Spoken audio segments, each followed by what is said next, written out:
Hey, Neil McDonald here. Good morning to those of you out there on the West Coast. Good afternoon to those of you here on the East Coast with me.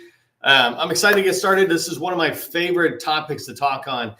It are related to sales meetings and when you get in there and how do you have conversations that lead you where you want to go. So I'm excited about the topic. I'm very thankful for those of you showing up early and on time. I really appreciate when you do that. We've got about 40 people across LinkedIn and some other platforms who show up early and on time. And I really appreciate that because then the social media platforms push it out to other people. And it's like, hey, Neil's going live. Come on over, join the party. So I did want to give you a tip for success as a way to just say thank you for doing that. And I want to see you put in some of your own information, like what city and state you're coming from, maybe just 2 or 3 keywords that tell me about your company. The less you put, the better. It's easier to understand. I can see Jonathan say good morning. I'm like, okay, he sells good morning. Wait, no, that's just him saying good morning. But you get my point, right? And so put in a couple of words and we learn what you sell. When you put a lot, I can't really consume it. I can't read it. And so then since I can't read it, I can't remember. That's not the tip I want to give you though. The tip I want to give you is related to behind me, right? The whiteboard. And my tip for you, and I might just use, well, I was going to give you a couple of tips, but keep it tight. My tip for you is to start thinking about using white space to brainstorm and to plan your day, plan your week, month, quarter, year. When we use lines, our brain aligns to the lines. We feel like we must stick inside the box, right? Those lined paper, or if we're looking at something, a table or whatever, it keeps our mind constrained in our way of thinking. But when you use something like behind me, where we've got a whole big white space, or I have a binder that's just full, it's like a drawing sketch pad, 8 by 11. But when I have that, I don't feel constrained and my mind can go outside the box. And that's when your ideas start coming. This mind mapping is really small, but if you've done enough of my trainings, you've seen me before where my whiteboard is really crowded. And it's how I can keep in control of a lot of different things spinning out of tasks that I've got, but it also allows me to be able to be super creative on ideas that I'm doing. So that's my tip for those of you showing up early and on time, is a thank you for you doing that, is think outside the box. So using no lines on your paper or using a whiteboard really helps you think outside the box.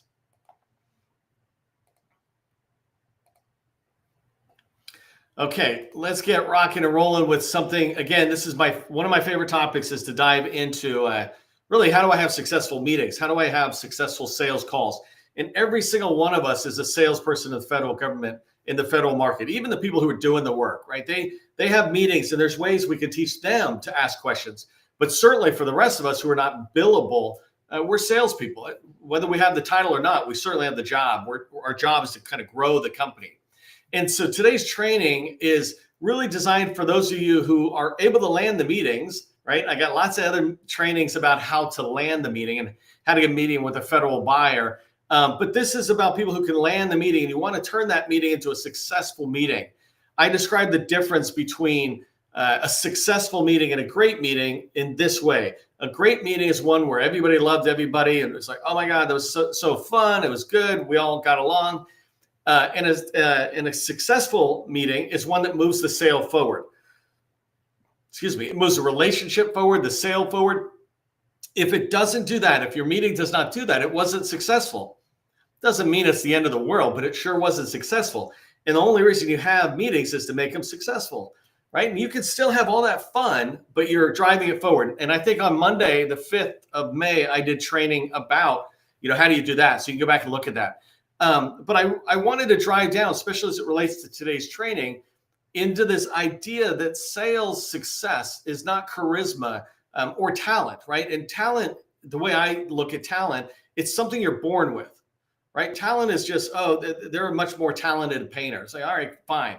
But we can all go learn to paint. We can all go learn to sell and develop the skills. It's the knowledge around something, and that leads to your skill, and practicing that skill done right over and over again makes you really good at it, which leads to success. And so it's really important to understand that sales success comes from having that skill and really getting good at that skill and being experienced.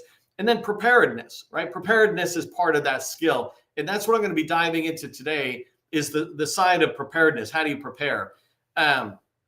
when you're prepared to have the right discussion with your teammates and with your federal buyers, et cetera, you're going to have successful meetings. But the most important part of that preparedness, or a big piece of the meat of that preparedness activity, are having the right questions to guide the discussion you're going to have. And that's what we're going to dive into today's training. So again, today we're going to be talking about what to ask federal buyers when you have that meeting, right? What to ask federal buyers after you land the meeting and leading to success. This is a really important part of your sales skills. I'm going to break today's training into 3 sections. First thing I want to talk about are the 4 types of questions you can use inside of a sales meeting. You don't use every one of them in every single meeting, especially in federal sales. Federal sales done right, for the most part, is 3 to 24 months. The farther out you can go, the better. An example is right now I'm working with a customer to help them identify opportunities that are going to be expiring in 2026. That means later in 2025, that sales cycle or the acquisition cycle starts for the government. And so if I can get in there early, I've given myself more time to be able to ask questions, more meetings, et cetera, and it really goes forward. The second thing I'm going to talk about is how to uncover what's important to federal buyers. This is a specific type of question that it helps you explore that challenge, the need, et cetera, that's important to the buyer. And then the third one, right, and think about that as the problem with the program office that maybe you've identified is probably going to have a contract or something. But the third thing I want to cover down on is how do you understand that need of that agency, that customer, better than your competitors? When you can understand it better than your competitors, you're able to sit there and write a much stronger proposal, right? Proposal for a lot of us small businesses, the proposal, sales, capture, BD team is all the same bunch of people. But sometimes as you're getting bigger, you've got a proposal manager over here, and they're going to love us if we're doing some of this early preparation that helps them write a much stronger proposal than just cut and paste, right? And that's understanding the need better than your competitors. That's what we're going to cover down on today. If you don't know who I am, my name is Neil McDonald. I am the president of the GovCon Chamber of Commerce. I am co-founder of GovCon in a Box, and I want to welcome you to my federal sales training where I provide tips for success in the federal market. I spent 20 years in the federal market as a small business owner and after I got out of the Army. And since 2018, I've been teaching people like you that government contracting is not a secret. It's just a process. When we follow a process A to Z, we have repeatable, predictable results. This is what I want for you. And this is why I'm teaching today's training, so that you can have repeatable, predictable success in your meetings. When you're working so hard to land the meetings, let's make sure those meetings are a success. So I'm super excited to have you here. If that's what you're here for as well, just put Meetings Rock into the chat. If you haven't connected with me on LinkedIn, please do come over here and connect or follow me on LinkedIn. Get out of Twitter and YouTube and Facebook. Those are cool platforms, but they're not platforms for professional networking. Over here, you can meet Jay and Timothy and Danny and Vikrant. You can meet all these other people besides just me to be able to build your network. So come over to LinkedIn. And if you're in LinkedIn, let people know if you're open to connecting. The other thing I wanted to mention is that the Government Contracting Success Newsletter, we have this out. My next article is going to be FAR 2.0, why you should ignore it, right? And it's going to be a really good article going forward.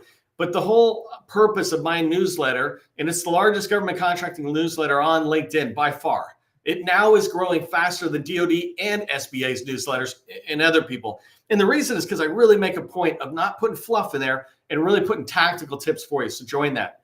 Last thing I just want to quickly mention is that we've got an upcoming government contracting success conference on July down in Orlando. So go to GovCon. You can see this right here at the bottom of my video, govconchamber.com/GovConRocks, and maybe somebody will throw that in the chat.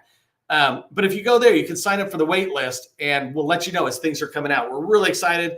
We passed 600 people on our wait list within the first 7.5 days.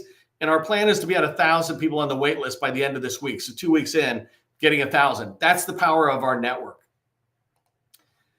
Okay, let's get rocking and rolling, talking about the 4 types of questions you can ask in a sales meeting.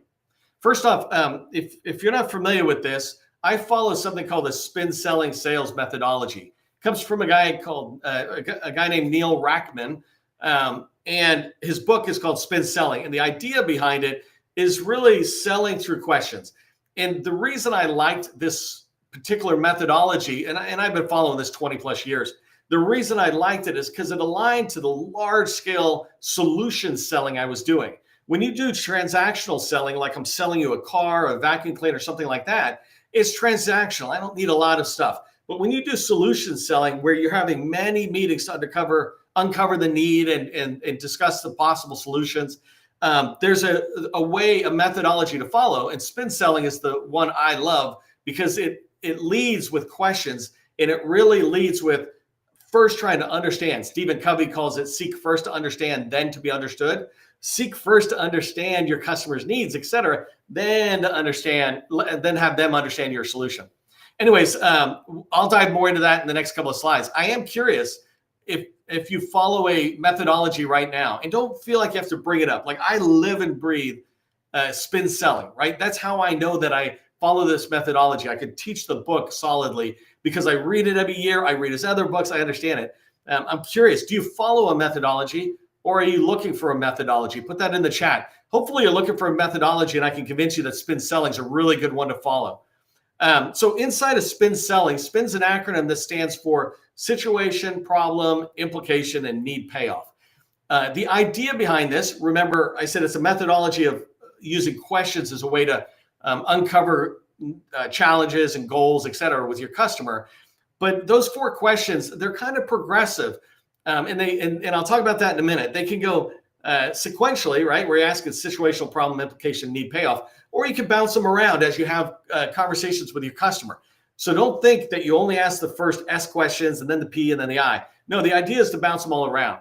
So situational questions, basically I describe these as factual questions. Situational questions are questions beginning with things like, well, if I'm replacing the floor, how big's the square footage? If I'm doing IT support, how many users do you have? If I'm doing cybersecurity protection, well, how many times were you guys, attacked last year, or whatever the question is? These are factual questions. They don't lead to a dialogue. They're really factual questions. How many computers does your organization have? And so a lot of factual questions, situational questions, can be discovered online nowadays. You can go on, for the last 10 plus years, you can go online and you can read some of their annual reports. You can read just their website, the web pages. There is so much about a federal agency's situation that you can get before you ever go in. And the reason this is important to remember is don't go in and ask them a question that was so easy to get off the website. So I use situational questions when I'm going in sparingly. And when I do ask the questions, I'm literally asking for something that I couldn't find. And I'll tell them, I looked here, there, and there. I couldn't find it anywhere. Can you help me? And I'm communicating right away that I was doing my research ahead of time, but can you tell me something that is a factual answer? The other time I use situational questions are tactically. If I'm in a meeting and I know the answer, but I think having them tell me the answer will lead to another set of questions, I might do that. Even sometimes just confirming it. I was looking online and it says you have 100 or 2,000 acquisition personnel. Is that still the case? Has that gone up or gone down? So I'm asking for clarification on the situational question. Those are factual questions, the S from spin selling. The second one are problem questions. Occasionally I look over at my phone and I see it's not showing me, and I'm like, I hope I'm live. But I think I am. So somebody will tell me if you can't see me. Elizabeth, by the way, I got your methodology right here. Okay, so the second one is problem questions. I'm going to talk about that in the next slide. But the idea behind problem questions is you're trying to find out what problems do they have that your solution can solve. The implication questions is where, and I'm going to cover this on the last slide. The implication questions are, well, if that's the problem, what's the bigger problem around it for your agency? So somewhere in the agency has this problem. Well, who else is impacted?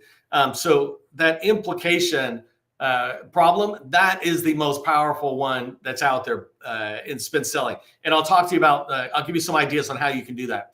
And then last one is need payoff solution or questions. The idea is it's around the solution that you offer. And so you don't want to talk about your solution. You don't want to come in and talk about it too early, especially if you're looking at a longer sales cycle. Take the time to get to understand the customer. And then you can come back in and ask some questions around solutions. For example, we're thinking about going this way and doing this kind of an approach to the challenges you have. How does that ring with you when you hear it? And when it's in market research, right, long before that RFP drops, when it's in market research or there's open meetings and discussions, if you have your questions done right, you can start vetting or checking if your solution is going to ring true with that program office personnel. And so need payoff questions are a way to slide that in. One last thing I'll say on spin selling here. And by the way, if this is making sense on these 4 question types, put spin selling into the chat. I want spin selling to be memorized by all of us, at least the acronym, right? Spin. But one last thing to just remind you is I walk through those type of questions and they can seem sequential or linear, like you're asking one, then the other, but they go back and forth. I might go in and ask just around this particular problem. And then I come back and I'm like, hey, next week or next month, I'm going to explore this problem. These questions, you can rapid fire them on an opportunity that's due in 2 weeks, but really this is more of a methodology that you should be putting in place to develop your skills that'll lead you into sales for the next 5 or 10 years. Right? Today is not about how can I land the contract that's dropping tomorrow. That's a whole different approach, right? Okay, so that's the 4 type of questions that are out there: situational, problem, implication, and need payoff. I want to talk about problem questions, right? How to uncover with the federal buyer that you're meeting with, right? How to uncover the what's important to the federal buyer. And one of the things I said here is that issues and goals are both problems. And what I mean by this is that a problem somebody has is something's broken, an issue, right? Something is broken and I need to fix it. We're having all sorts of cyber attacks. Our software doesn't work. Our floor is warped, whatever it is. That's an issue type problem. Another problem is we need more bed space. We need to build more rooms in our hospital or wings on our hospital to have more beds for our patients, et cetera. Well, that's more of a goal. Or we want to roll out a new type of software next year, or AI is here. We're trying to implement AI in a different way. Well, those are more goals. There's no immediate issue that's a break that they're trying to fix, but it is a goal that they have. And so either one of those are basically problems in spin selling, right? And so you want to explore that problem of something is broken or you are without something at the moment that you want. And so I'm going to explore those. And the idea of problem questions, this is where you're really trying to dig into the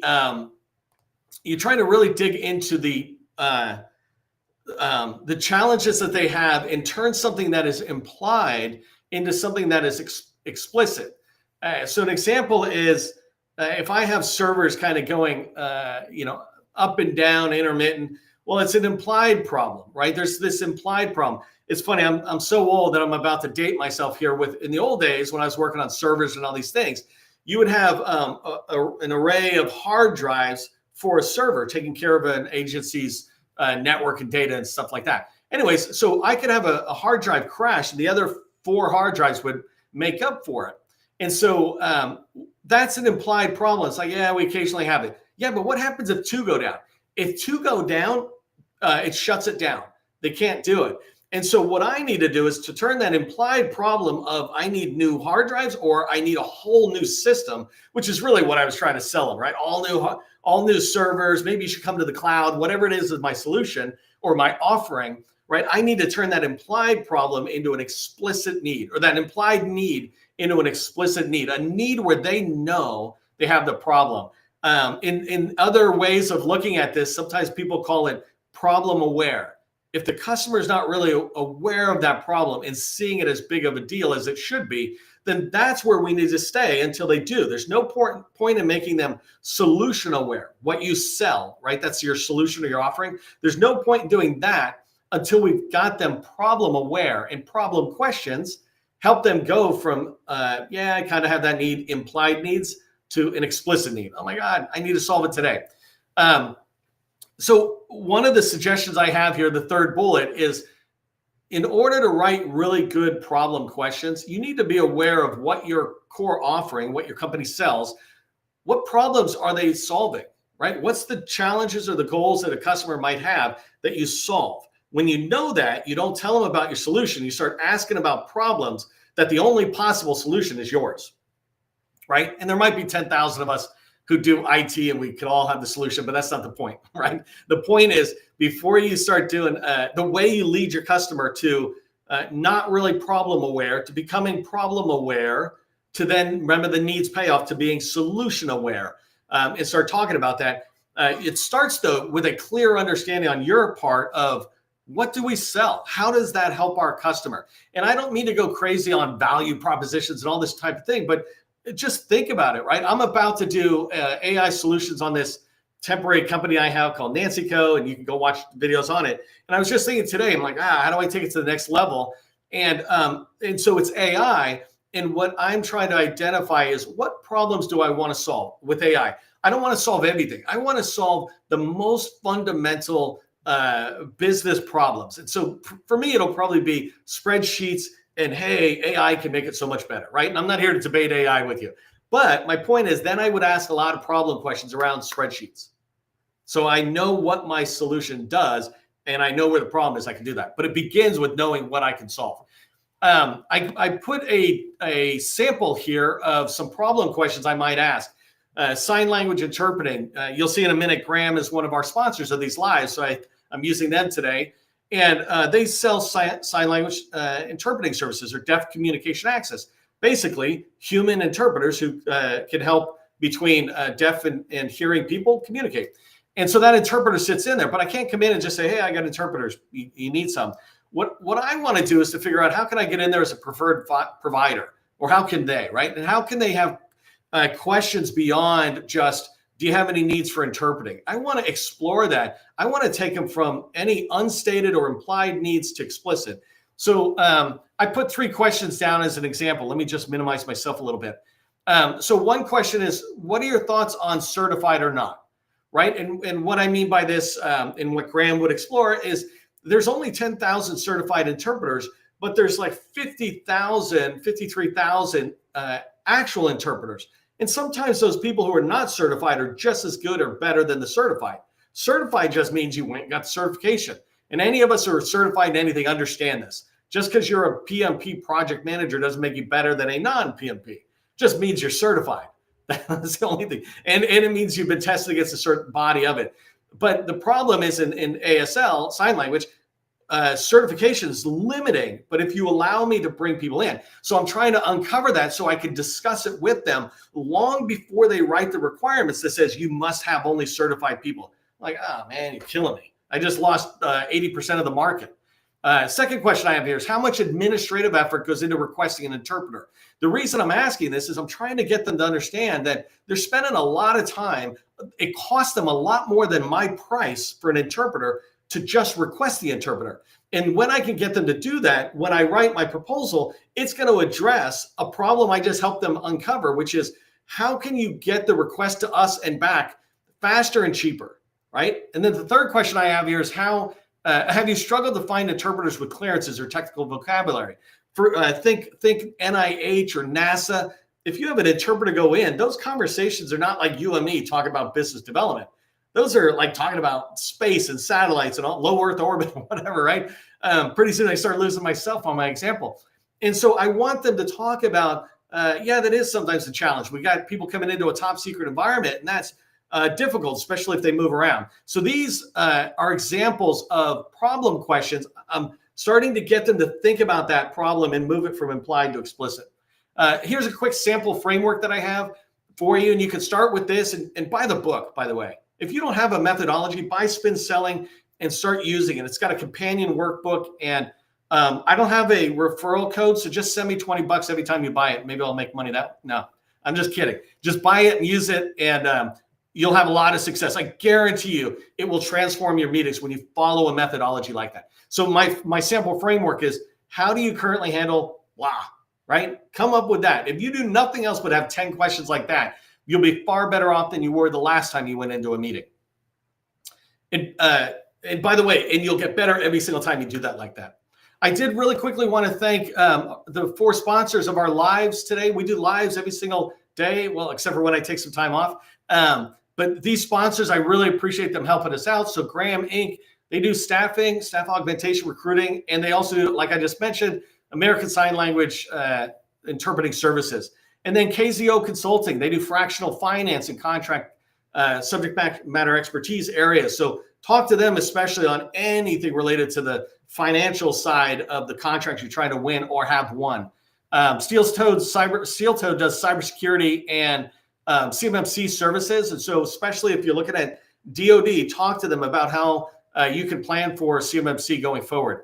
And then lastly, GovCon in a Box. That's the one that I'm a co-founder of, but we have a whole set of tools out there on govconinabox.com. Love to have you check it out. They're built specifically for small businesses to have sales success. So thank you to our sponsors.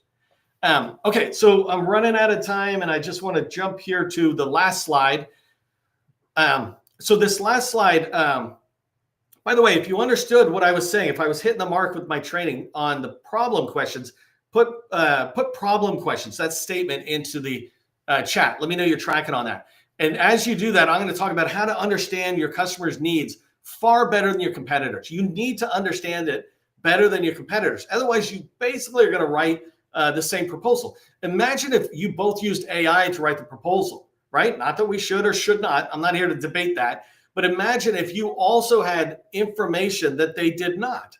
And the only way you get information that your competitor does not is by talking to the customer or talking to people who really know the customer, right? But mostly it's talking to the customer.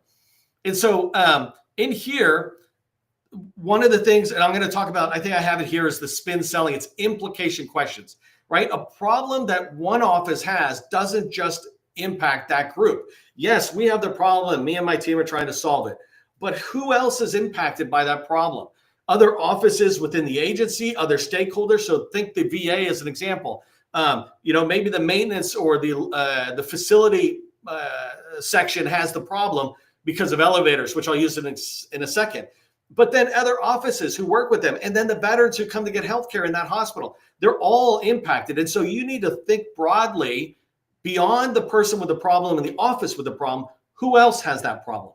This is a really important thing too. When you're trying to get in the program office, don't just get into the program office who's going to manage the contract you're being awarded. Also think about who else is impacted. They can help you with your sales activities. So here's an example I'm using with elevator. Let's say the elevator, I'm trying to touch on a problem around elevator outages when it goes out, or maybe the elevators are going out because you're not doing proper servicing and we're so much better than anybody else. Shout out to Brave One and Rafa. I don't know if she's on here today, but she's been doing elevators and I've been using her as an example for like 5 years now. But anyways, that's the problem, right? Elevator services, servicing and outage.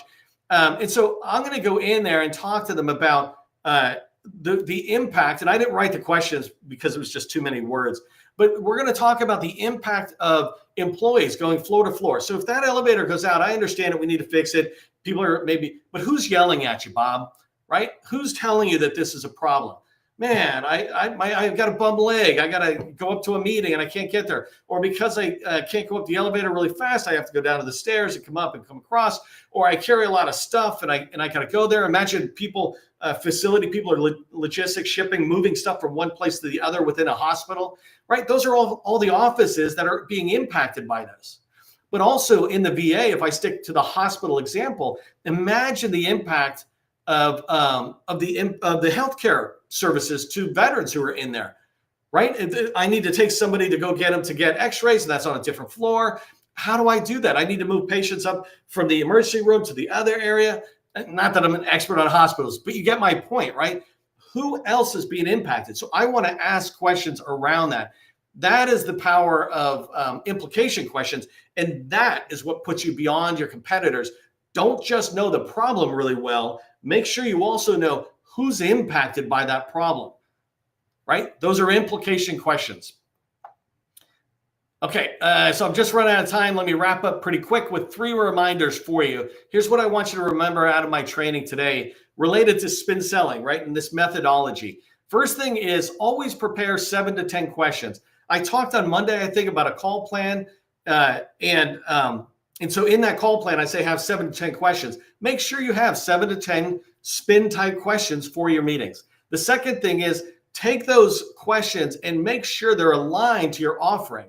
The whole point of asking questions is to make sure they come back. If you don't know what you sell, just stop, take a minute, figure it out. It won't take you long if you give yourself a good chunk of time to really understand, what do we sell? At least what do we sell related to this person I'm meeting with? And then make your questions aligned to that. And then the last one is questions. These questions I'm talking about having, it's not designed for an interrogation like a detective.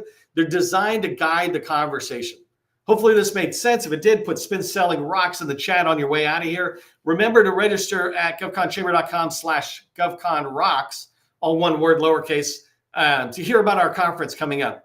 All right, I'm out of here. We're out of time.